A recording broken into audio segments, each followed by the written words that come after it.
সেই আলেম সাহেবকে বলেছিলাম, মাযহাবী আলেম সাহেব, ভাই আমি আপনার কুচ্ছা করতেছি না, মনে রাখবেন তার কাছে গিয়েছি মিরপুরের এক মার্কাজে, নাম বললে সবাই চিনতে পারবেন, ডার্ক সাইড আলেম, আমাকে একটু সমাধান দিন, আমি তো পড়া শুরু করেছি কিন্তু এমন এক কথা শুনে আসছি, পড়া ছাড়া তো উপায় নাই, কোথাও গিয়ে তো শান্তি পাচ্ছি না, একটু বলেন তো আচ্ছা ঈসা আলাইহিস সালাতু ওয়াস সালাম যখন আসবেন তার মাযহাব কি হবে? উত্তর কি দিয়েছিলেন? ওয়াল্লাহি আল্লাহর কসম, ওয়াল্লাহি আল্লাহর কসম, ওয়াল্লাহি আল্লাহর কসম, তিনি বলেছেন বুজুর্গানে দিন কাশফে দেখেছেন ঈসা আলাইহিস সালাতু ওয়াস সালাম হানাফি ফিকহের উপর ফয়সালা দিবেন। আই রিপিট, বুজুর্গানে দিন কাশফে দেখেছেন ঈসা আলাইহিস সালাতু ওয়াস সালাম হানাফি ফিকহের উপর ফয়সালা দিবেন। এই কথা শোনার পরে আমি তখন বলেছি ইন্নী ওয়াজজাহতু ওয়াজহিয়া লিল্লাযী ফাতারাস সামাওয়াতি ওয়াল আরদা হানিফা ওয়া মা আনা মিনাল মুশরিকিন। মনে রাখবেন আমি সকাল থেকে এই পর্যন্ত, এই বক্তব্য শুরু থেকে এই পর্যন্ত যা কিছু বলেছি অবশ্যই আমার ভোট নষ্ট হয়েছে, অবশ্যই ভোট নষ্ট হয়েছে, অবশ্যই ভোট নষ্ট হয়েছে, আমি পরোয়া করি না আপনার সেই ভোটের, যতক্ষণ পর্যন্ত আল্লাহ সুবহানাহু ওয়া তাআলা বলবেন এই জিবরিল আসো আসো আসো, ইন্নী উহিব্বু আবদান উহিব্বু ফুলানান। গুনতে পারবেন কতগুলো ফেরেশতা? আপনার সবাই মিলে যদি ভোটে যান সবাই আমাকে ভোট দিবে না, প্রশ্নই আছে না, কিন্তু সমস্ত ফেরেশতার ভোট রেডি আছে, আল্লাহ তুমি সাক্ষী থাকো, ওই ভোটের আশায় এই ভোটকে জলাঞ্জলি দিলাম। কিন্তু মনে রাখবেন এত কিছু বলার উদ্দেশ্য একটাই, ভাই ইকরায় ফিরতে হবে।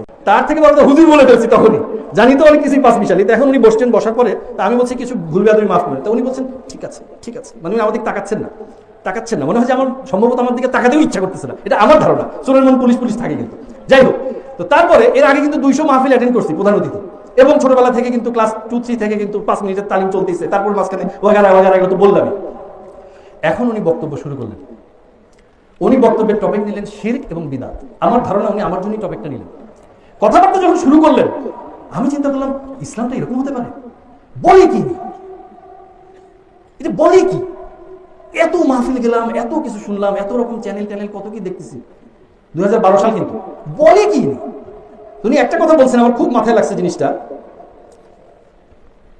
আরাফার মাঠে যত পাপ ক্ষমা হয়, আরাফার মাঠে যত পাপ ক্ষমা হয় আর কোথাও এত পাপ ক্ষমা হয় না, আও কামা ক্বালা হাফিজাহুল্লাহ, অথবা তিনি যেভাবে বলেছেন, তো আরাফার মাঠে যত পাপ ক্ষমা হয় আর কোথাও হয় না।